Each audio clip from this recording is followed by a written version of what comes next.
ઉષ્મા શોષક પ્રક્રિયામાં ઉષ્મા પ્રક્રિયક તરીકે વર્તે છે. ઉષ્મા શોષક પ્રક્રિયામાં ઉષ્મા પ્રક્રિયક તરીકે વર્તે છે. પેલું તો તમારે આ યાદ રાખવાનું છે. પહેલા આપણને એ ખબર હોવી જોઈએ કે પ્રક્રિયા મુજબ આ જે ઉષ્મા છે એ પ્રક્રિયક તરીકે ભૂમિકા ભજવશે કે નિપજ તરીકે. પહેલા આપણે ઓળખવાનું ઉષ્મા શોષક પ્રક્રિયામાં હંમેશા ઉષ્મા પ્રક્રિયક તરીકે વર્તે. જેમ કે આપણે પ્રક્રિયા લીધી છે A અને B પ્રક્રિયક, આની વચ્ચે પ્રક્રિયા થઈ નિપજ C અને D મળે છે. તો અહીંયા જો ઉષ્મા આપણે દર્શાવેલી છે, કારણ કે આપણે ઉષ્મા આપીએ છીએ. આપણે માની લો કે પાણી ગરમ કરીએ તો પાણી છે એ ઉષ્મા શોષે છે, પરિણામે પાણીનું તાપમાન વધે છે. ઉષ્મા શોષક પ્રક્રિયા છે. અહીંયા એવું થશે કે આ બંને વચ્ચે પ્રક્રિયા થવા માટે ઉષ્માની જરૂર છે, એટલે આપણે ઉષ્મા આપી. તો તમે જોજો ઉષ્મા આપણે કઈ બાજુ દર્શાવી? તો કે ડાબી બાજુ. ડાબી બાજુ એને આપણે શું કહીએ છીએ? તો કે પ્રક્રિયક. એનો મતલબ એવો થાય કે અહીંયા પ્રક્રિયક, આ ઉષ્મા છે પ્રક્રિયક તરીકે વર્તે છે. એટલે ઉષ્મા શોષક પ્રક્રિયામાં ઉષ્મા પ્રક્રિયક તરીકે વર્તે. જ્યારે ઉષ્મા ક્ષેપક પ્રક્રિયામાં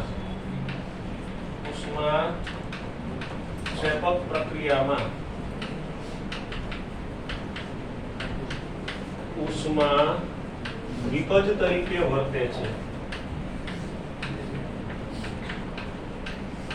જો હમણાં તમે કીધું ઉષ્મા છૂટી પડે, ઉષ્મા મુક્ત થાય, તો નિપજ હંમેશા છૂટી પડતી હોય. દાખલા તરીકે આવી જ કોઈ પ્રક્રિયા હોય કે A અને B વચ્ચે પ્રક્રિયા થઈ, નિપજ C અને D મળે છે અને ઉષ્મા છૂટી પડે છે. તો ઉષ્મા આપણે કઈ તરફ લખીએ? જમણી બાજુ, ડાબી બાજુ નહીં લખીએ. ઉષ્મા ક્ષેપક પ્રક્રિયામાં હંમેશા ઉષ્મા નિપજ તરીકે વર્તે અને આમાં પ્રક્રિયક તરીકે વર્તે છે. સૌપ્રથમ તો તમને આ ખબર હોવી જોઈએ. એટલે જ્યારે પ્રક્રિયા આવે ઉષ્મા શોષક, તો સમજી જવાનું કે ઉષ્મા પ્રક્રિયક છે, ઉષ્મા ક્ષેપક આવે તો ઉષ્મા નિપજ છે. હવે બીજું કે ઉષ્મા શોષક પ્રક્રિયા જે છે, ઉષ્મા શોષક પ્રક્રિયા માટે તમારા માટે આ શબ્દ અત્યારે નવો છે. ડેલ્ટા H એટલે એને એન્થાલ્પી કહેવાય. આપણે થર્મોડાયનેમિક્સમાં જોશું. એનું મૂલ્ય હંમેશા ધન હોય. તમને પ્રક્રિયામાં આપી દીધું હોય, આપણે કઈ યાદ નથી રાખવાનું. ડેલ્ટા H નું મૂલ્ય આપી દીધું હોય અને મૂલ્ય જો ધન આપ્યું હોય તો પ્રક્રિયા હંમેશા કેવી હોય? ઉષ્મા શોષક પ્રક્રિયા હોય. અહીંયા મૂલ્ય કઈ પણ લખ્યું હોય, જે કઈ હોય, બરોબર. અને જો ડેલ્ટા H ઋણ હોય તો એ પ્રક્રિયા કેવી હોય? ઉષ્મા ક્ષેપક. ઉષ્મા ક્ષેપક પ્રક્રિયા માટે ડેલ્ટા H નું મૂલ્ય હંમેશા ઋણ હોય. એટલે તમને પ્રક્રિયાની અંદર કાં તો આ રીતે લખેલું આપ્યું હોય, ઉષ્મા ડાબી કે જમણી બાજુ, એવું ન લખ્યું હોય તો તમને એન્થાલ્પીનું મૂલ્ય આપ્યું હોય. એ મૂલ્ય ધન આપ્યું હોય તો ઉષ્મા શોષક સમજવાનું, ઋણ આપ્યું હોય તો ઉષ્મા ક્ષેપક. તો પહેલા તો આપણે એ નક્કી કરવાનું કે આપણી સામે જે પ્રક્રિયા આવી તો એ પ્રક્રિયા ઉષ્મા શોષક છે કે ક્ષેપક, પહેલા આ નક્કી કરવાનું. પછી આપણે જોશું તાપમાનની અસર શું થાય છે, બરોબર. ઉષ્મા શોષક છે કે ક્ષેપક પહેલા એ નક્કી કરો, એના ઉપરથી જ આન્સર નક્કી થશે. દાખલા તરીકે આપણે પ્રક્રિયા હમણાં લઈએ, પણ તમે પેલા આ બે બાબતો છે એની નોંધ કરી નાખો, કારણ કે આ તમને ખ્યાલ હોય તો જ આપણે આગળ ગણતરી કરી શકશું.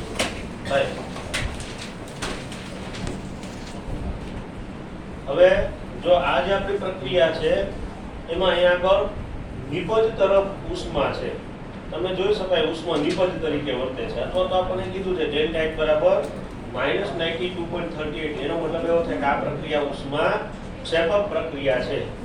હવે પહેલા આપણે સેટોલિયરનો નિયમ લાગુ પાડીએ તો શું થાય છે, પછી આપણે જોશું કે આને તમારે સોલ્વ કરવું હોય તો યાદ કેમ રાખવાનું. હવે માની લો કે આ પ્રક્રિયાનું તાપમાન વધારીએ. તાપમાન વધારીએ એટલે ખરેખર શું થાય છે? તાપમાન વધારીએ એટલે ખરેખર તો આપણે ઉષ્મા ઉમેરી કહેવાય. તો ઉષ્મા તો નિપજ તરફ છે, એટલે હકીકતે આપણે નિપજની સાંદ્રતામાં વધારો કર્યો કહેવાય. તો આપણે જોઈ ગયા કે નિપજની સાંદ્રતા વધે તો પ્રક્રિયા હંમેશા પ્રતિગામી થાય. પ્રતિગામી થાય એટલે નિપજ છે એ પ્રક્રિયકમાં રૂપાંતરિત થાય. તો આ ફેરફાર નુકસાનકારક કહેવાય, કારણ કે નિપજની સાંદ્રતામાં ઘટાડો થાય છે. તો તમારે કાયમ માટે યાદ રાખવાનું છે કે ઉષ્મા ક્ષેપક પ્રક્રિયા માટે તાપમાનનો વધારો હંમેશા નુકસાનકારક. તમે આ શબ્દ યાદ રાખજો, કારણ કે અવારનવાર 12મા ધોરણમાં કાગળ તમારે આવશે આ ઉષ્માક્ષેપક પ્રક્રિયા. તો એમાં તાપમાનનો વધારો કરવાથી તો આપણને તરત યાદ આવી જવું જોઈએ કે તાપમાનનો વધારો ઉષ્માક્ષેપક માટે નુકસાનકારક છે, કારણ કે ઉષ્માક્ષેપકમાં ઉષ્મા નિપજ તરીકે વર્તે અને જો તાપમાન વધારીએ તો પ્રતિગામી પ્રક્રિયા થઈ નિપજની સાંદ્રતા ઘટે. એટલા માટે તાપમાનનો વધારો ફાયદાકારક નથી. એટલે તમે એ યાદ રાખજો પહેલા. એનાથી ઉલટું માની લો કોઈ પ્રક્રિયા હોય, આ પ્રક્રિયા છે દાખલા તરીકે, તો ઉષ્મા શોષક પ્રક્રિયા છે. હવે આમાં આપણે તાપમાન વધારીએ તો ખરેખર આપણે ઉષ્મા ઉમેરી. ઉષ્મા કઈ તરફ છે? પ્રક્રિયક તરીકે. ઉષ્મા શોષકમાં ઉષ્મા પ્રક્રિયક તરીકે વર્તે. તો આડકતરી રીતે એવું કહી શકાય કે આપણે પ્રક્રિયકનો ઉમેરો કર્યો. તો પ્રક્રિયક ઉમેરાય તો સંતુલન જમણી બાજુ ખસે, એટલે કે નિપજની સાંદ્રતા વધે, પૂર્વગામી પ્રક્રિયા થાય. તો ઉષ્મા શોષક પ્રક્રિયા માટે તાપમાનનો વધારો ફાયદાકારક છે. તો આપણે એમસીક્યુની દ્રષ્ટિએ એટલું જ યાદ રાખવાનું છે કે ઉષ્માક્ષેપક પ્રક્રિયા હોય, ઉષ્માક્ષેપક પ્રક્રિયા, તો એના માટે તાપમાનનો વધારો નુકસાનકારક. તાપમાનનો વધારો નુકસાનકારક, કારણ કે પ્રતિગામી પ્રક્રિયા થાય. અને ઉષ્મા શોષક પ્રક્રિયા માટે, ઉષ્મા શોષક પ્રક્રિયા હોય તો તેના માટે તાપમાનનો વધારો ફાયદાકારક.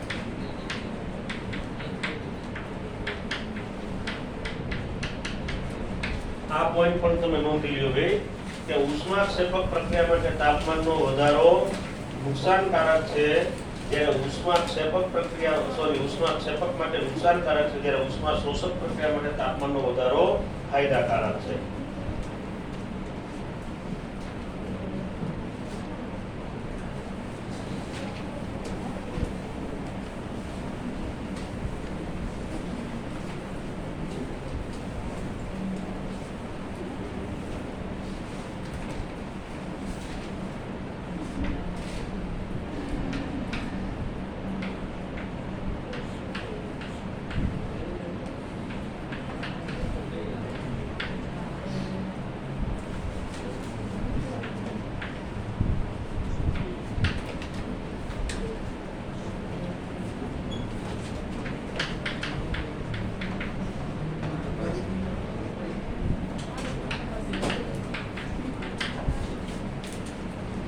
જો તમને એક પ્રયોગ આપ્યો છે, પણ હું એને પહેલા ઉદાહરણ રૂપે લઈ લઉં. પ્રયોગની વાત આપણે પછી કરીએ. તમને આ રીતની પ્રક્રિયા આપી છે, NO2 માંથી N2O4 બને છે, બરોબર? હવે આ NO2 વાયુ છે, નાઇટ્રોજન ડાયોક્સાઇડ, એ બદામી રંગનો વાયુ છે, અને N2O4 છે એ રંગવિહીન છે, બરોબર? હવે જો એક પ્રયોગ આપણે ખાલી રંગના ફેરફાર દ્વારા સમજીએ કે આ પ્રક્રિયા માટે તાપમાનનો વધારો ફાયદાકારક રહેશે કે નુકસાનકારક રહેશે. તો જો તમને એ પ્રક્રિયામાં અહીંયા આગળ દર્શાવેલું છે, ટેક્સ્ટબુકમાં આપણને પ્રક્રિયા અહીંયા આગળ આપેલી છે. જો આ પ્રક્રિયા ડેલ્ટા નું મૂલ્ય આપ્યું છે -57.2, એટલે કે કેવા પ્રકારની પ્રક્રિયા છે? ઉષ્મા ક્ષેપક પ્રક્રિયા છે. આ પ્રક્રિયા ઉષ્મા ક્ષેપક છે, તો મારે ઉષ્મા કઈ તરફ લખવી પડે? નિપજ તરફ લખવી પડે, બરોબર? હવે આમાં જો તાપમાન વધારું તો પ્રક્રિયા કઈ દિશામાં થશે? પ્રતિગામી દિશામાં. તો કોની સાંદ્રતા વધે? NO2 ની સાંદ્રતા વધે, એટલે બદામી રંગ છે એ વધુ તીવ્ર બને, ઘેરો બને. તો અહીંયા તમે તાપમાનના ફેરફારની અસર જોઈ શકો કે આ પ્રક્રિયામાં આપણે તાપમાન વધાર્યું તો ઘેરો બદામી રંગ બન્યો, એટલા માટે અહીંયા પ્રક્રિયકનું નિર્માણ થયું. એટલે કે સંતુલન ડાબી બાજુ અથવા તો પ્રક્રિયક તરફ કહીશું છે. તો અહીંયા જોઈ શકાય કે ઉષ્માક્ષેપક પ્રક્રિયા તાપમાન વધારવાથી સંતુલન છે એ પ્રક્રિયક તરફ અથવા ડાબી બાજુ ખસે છે. તો આ એક પ્રયોગ ઉપરથી આપણને ખ્યાલ આવે કે રંગના ફેરફાર દ્વારા આપણે જોઈ શકીએ કે સંતુલન ઉપર તાપમાનની અસર થાય છે. તો આપણે ઘણી બધી રાસાયણિક પ્રક્રિયામાં આવા ઉદ્દીપકનો ઉપયોગ કરીએ છીએ, કારણ કે ઘણી બધી પ્રક્રિયા એવી જે ધીમી હોય. તો આવી ધીમી પ્રક્રિયામાં ઉદ્દીપક ઉમેરી દઈએ એટલે પ્રક્રિયાનો વેગ વધારે, કારણ કે ઉદ્દીપક પ્રક્રિયાનો વેગ વધારવાનું કામ કરે. પણ એક વસ્તુ યાદ રાખજો કે ઉદ્દીપક છે એ નિપજની સાંદ્રતા નથી વધારતો, માત્ર પ્રક્રિયાનો વેગ વધારે છે. માની લો કે આપણને કોઈ પ્રક્રિયા આપી, તો આ પ્રક્રિયા માની લો કે 7 કલાકે પૂર્ણ થતી હોય તો ઉદ્દીપકના ઉપયોગથી કદાચ 3 કે 4 કલાકે પૂરી થઈ જાય. એટલે 7 કલાકમાં આપણે આ પ્રક્રિયા દ્વારા ઉત્પાદન 2 વાર કરી શકીએ. એમ ઉત્પાદન ઓલ ઓવર બમણું થાય, પણ સાંદ્રતા તો અચળ જ રહે. જેટલો આપણને નિપજ મળવાની એટલી જ મળે, પણ નિપજ મળવા માટેનો સમયગાળો ઓછો થઈ જાય, પ્રક્રિયાનો વેગ વધી જાય છે. તો આવા પદાર્થોને ઉદ્દીપક તરીકે ઓળખવામાં આવે અને પ્રક્રિયાને અંતે પાછા મળે છે. દાખલા તરીકે આપણે જે હેબર વિધિ છે, એ હેબર વિધિમાં ઉદ્દીપક તરીકે લોખંડનો ભૂકો વપરાય છે. શું વપરાય છે? લોખંડનો ભૂકો ઉદ્દીપક તરીકે ઉપયોગમાં લેવામાં આવે છે. તો આ ઉદ્દીપક છે પ્રક્રિયાનો વેગ વધારે. આમ દરેક પરિસ્થિતિનો સમન્વય કરી અને પ્રક્રિયા કરવામાં આવે. દાખલા તરીકે આપણે હેબર વિધિ જોઈએ તો હેબર વિધિમાં હવે જો બધી પરિસ્થિતિ આપણે જે અભ્યાસ કર્યો ત્યાં સુધીનો સંતુલન અસર કરતા પરિબળો બધી માહિતી એક આપણે સમીકરણમાં સમજી લઈ. જેમ કે આ ડાયનાઇટ્રોજન એની પ્રક્રિયા ડાયહાઇડ્રોજન સાથે કરી અને એમોનિયા મેળવશું. ભાઈ કોણ વાતો કરે છે? તો એમોનિયા વાયુ મેળવશું તો આ જે પ્રક્રિયા છે એ પ્રક્રિયામાં બધી જ પરિસ્થિતિનો સમન્વય કરવામાં આવે છે અને આ પ્રક્રિયામાં મહત્તમ નિપજ મળે એ હેતુથી પ્રક્રિયા કરવામાં. આપણે કોઈ ઇન્ડસ્ટ્રીમાં ઉત્પાદન કરીએ તો હેતુ શું હોય કે વધુ નિપજ મળે તો જ ફાયદો થાય ને. તો કોઈ પણ પ્રક્રિયા એવી રીતે સેટ કરવામાં આવે કે જેથી મહત્તમ નિપજ મળે. જેમ કે આ પ્રક્રિયા છે તો આપણે જોયું કે જો આ પ્રક્રિયામાં આપણે પ્રક્રિયાની સાંદ્રતા વધારીએ, પ્રક્રિયા ઉમેરીએ તો પુરોગામી પ્રક્રિયા થાય, નિપજ વધારે મળે. એટલે આમાં શક્ય એટલો વધારે પ્રક્રિયક લેવામાં આવે પહેલું. બીજું કે આ પ્રક્રિયા ઉપર દબાણ વધારવામાં આવે તો આપણે જોયું હતું દબાણનો વધારો ફાયદાકારક છે, કારણ કે પ્રક્રિયકના મોલ 4 છે અને નિપજના મોલ 2 છે. તો આપણને ખબર છે કે જો પ્રક્રિયકના મોલ વધારે હોય અને દબાણ વધારવામાં આવે તો પ્રક્રિયા પુરોગામી થાય. તો આ પ્રક્રિયા છે ને શક્ય એટલા ઊંચા દબાણે કરવી જોઈએ. આ પ્રક્રિયા છે 212 દબાણે કરવામાં આવે છે. આટલું બધું ઊંચું દબાણ રાખવામાં આવે કારણ કે જેમ વધારે દબાણ ઊંચું હશે એમ આપણને નિપજ વધારે મળવાની શક્યતા છે. એટલે આ પ્રક્રિયા છે એ મહત્તમ દબાણે કરવામાં આવે. તમને એમ થાય સાહેબ 200 થી વધારે દબાણ રાખે તો હજી ફાયદો થાય, પણ અમુક પછી આપણી મર્યાદા હોય, જે રિએક્ટર જે પાત્રની અંદર પ્રક્રિયા થાય છે એ પછી એની પણ અમુક સહન શક્તિ હોય. એનાથી વધારે જો આપણે દબાણ રાખીએ તો અકસ્માત થવાનો ભય રહે. તો આ મહત્તમ દબાણ એવું છે કે જે દબાણે આપણને મેક્સિમમ નિપજ આપણને મળી શકે. તો જો અહીંયા આપણે દબાણ ઊંચું રહે. બીજું કે આ પ્રક્રિયા ઉષ્માક્ષેપક છે તો આ પ્રક્રિયામાં બહુ ઊંચું તાપમાન રાખી શકાય નહીં. શક્ય એટલું નીચું તાપમાન રાખવું જોઈએ, કારણ કે જો ઊંચું તાપમાન રાખીએ તો પ્રતિગામી પ્રક્રિયા થાય, કારણ કે ઉષ્માક્ષેપક પ્રક્રિયા માટે તાપમાનનો વધારો નુકસાનકારક છે. એટલે આમાં નીચું તાપમાન રાખવું જોઈએ. પણ બહુ નીચું તાપમાન ન રાખી શકાય, કારણ કે તાપમાન ઘટાડીએ તો પ્રક્રિયાનો વેગ ઘટે તો નિપજ ઓછી મળે. એટલે આમાં શક્ય એટલું નીચું તાપમાન, એવું એક તાપમાન કે જે પ્રતિગામી પ્રક્રિયાને બહુ પ્રેરે નહીં અને પ્રક્રિયા બહુ ધીમી પણ ન કરે, તો એવું 673 કેલ્વિન તાપમાન રાખવામાં આવે. અને તાપમાન નીચું રાખ્યું છે એટલે થોડીક વેગ ઉપર અસર થાય, એટલે વેગ વધારવા માટેમાં ઉદ્દીપક તરીકે લોખંડનો ભૂકો ઉમેરવામાં આવે છે. અને આગળ જતા તમારે એ પણ આવશે, આ પ્રક્રિયકની ઉદ્દીપકની સાંદ્રતા વધારવા માટે મોલિબડેનમ નામનો પદાર્થ ઉમેરવામાં આવે જે ઉદ્દીપકની સક્રિયતા વધારે એક્ટિવ બનાવે. એટલે ઉદ્દીપક વધુ ઝડપથી કામ કરે તો પ્રક્રિયા વધુ ઝડપથી થાય, તો આપણને નિપજ છે એ ઓછા સમયગાળામાં મળે. તો તમે એ જોઈ શકો કે આવી બધી પરિસ્થિતિનો સમન્વય કરીને પ્રક્રિયા નક્કી કરવામાં આવી હોય. આને કહેવામાં આવે ઓપ્ટિમાઇઝ કરી કહેવાય પ્રક્રિયાને, અથવા ઓપ્ટિમાઇઝેશન કહેવાય. તમે કોઈ પણ પ્રક્રિયા જુઓ તો બધામાં તાપમાન ને દબાણ એવું નિશ્ચિત હોય. એમાં આવી બધી પરિસ્થિતિનો અભ્યાસ થયો હોય. આ પ્રક્રિયામાં તાપમાન વધારવું ફાયદાકારક છે કે નીચું તાપમાન ફાયદાકારક, ઊંચું દબાણ રાખવું જોઈએ, નીચું દબાણ રાખવું જોઈએ, પ્રક્રિયા કેટલો ઉમેરવો જોઈએ, કયો ઉદ્દીપક લેવો જોઈએ. આ બધી પરિસ્થિતિનો અભ્યાસ કરવામાં આવ્યો હોય અને એનો સમન્વય કરી, આ બધી સ્થિતિનો સમન્વય કરી અને મહત્તમ નિપજ મેળવવાનો પ્રયાસ કરવામાં આવ્યો, જેને શું કહેવાય? ઓપ્ટિમાઇઝ. ઓપ્ટિમાઇઝ એટલે એનો શું અર્થ થાય કે પ્રક્રિયામાં મહત્તમ નિપજ મેળવવા માટે બધી જ પરિસ્થિતિનો સમન્વય કરવામાં આવે, જેને ઓપ્ટિમાઇઝેશન અથવા તો આ પરિસ્થિતિનો ઓપ્ટિમાઇઝ કરી કહેવાય. તો અહીંયા આ હેબર વિધિ એમોનિયા ઉત્પાદન માટેની એને આવી જુદી જુદી પરિસ્થિતિનો અભ્યાસ કરી અને એને આપણે આ પ્રક્રિયા ઉત્પાદન માટે ઔદ્યોગિક ઉત્પાદન માટે આવી રીતે સેટ કરી હોય.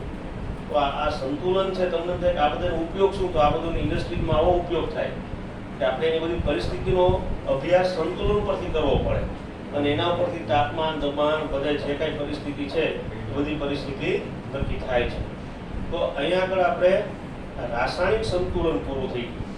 હવે આપણે સ્વાધ્યાયના કોયડા લેશું.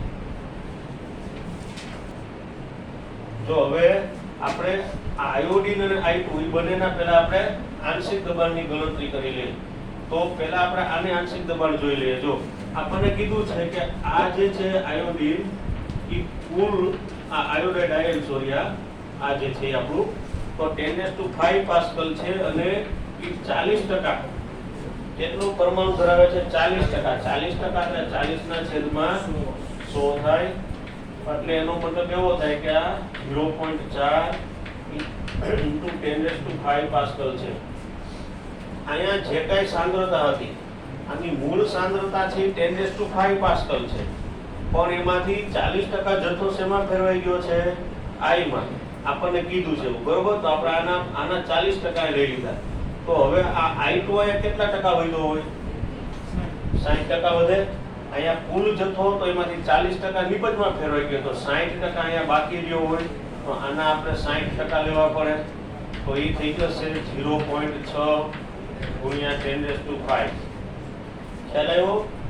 મૂળ આપણે પ્રારંભિક જ્યારે પ્રારંભિક સાંદ્રતા 10⁵ હતી, પણ સંતુલન સ્થાપનો ત્યારે એમાંથી 40% I માં ફેરવાઈ ગયા છે. એટલે આપણે શું કર્યું? મૂળ સાંદ્રતાના 40% કાઢી લીધા.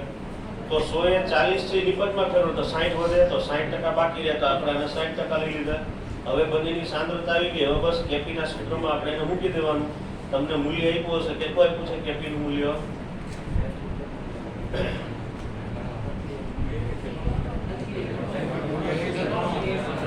આપણે કેપી ગણવાનું છે. સોરી. તો હવે આપણે અહીંયા આ બંને સાંદ્રતા મૂકી દઈએ એટલે કેપીનું મૂલ્ય આપણે ગણી લઈએ. કેપી બરાબર તો કે સૂત્ર શું આવશે? pi/2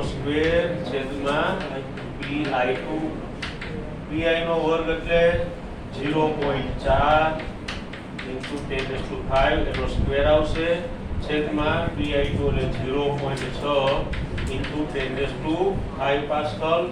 તો હવે આપણે આનું સાદું પાગડ આપી દઈએ. હવે 0.4 નો આપણે વર્ગ કરશું તો કેટલો આવશે? 0.16 આવે. 0.16 એને ગુણ્યા 10⁵ પાસ્કલ નો આ વર્ગ છે, તો આ એક આપણે દૂર કરી નાખીએ, સાદું આપી દઈએ તો 10⁵ પાસ્કલ વધે છેદમાં આવશે 0.6. આ બંનેનો ભાગાકાર કરો કેટલા આવે છે? 0.66 266 એને ગુણ્યા 10⁵. આ પોઈન્ટ આપણે ખસેડી લઈએ તો 2.66 ગુણ્યા 10⁴. આ આપણું કેપી નું મૂલ્ય આવી ગયું. પછી તો સૂત્ર મૂકીને ગણતરી કરવી તો બહુ સરળ છે, પણ પહેલા આને સમજવું જરૂરી છે. હજી આગળ આપણો દાખલો આવશે ટકાવારી, તો હવે તમારે સમજી જવાનું કે 40% જો પ્રક્રિયક વપરાતો હોય તો આપણે નિપજ 40% લેવાની થાય અને પ્રક્રિયક કેટલો બાકી રહી જાય? 60%. આવું ગમે ત્યારે હોય. એમ કીધું ભાઈ 20% નિપજ બને છે તો 20% નિપજ બની તો અહીં બાકી રહે 80%. આવું ભૂલ હવે ભવિષ્યમાં થઈને યાદ જ રાખવાનું છે. પછી આના પછી એક દાખલો આવશે ત્યારે આપણે જોશું. ચાલો આ લખી નાખો.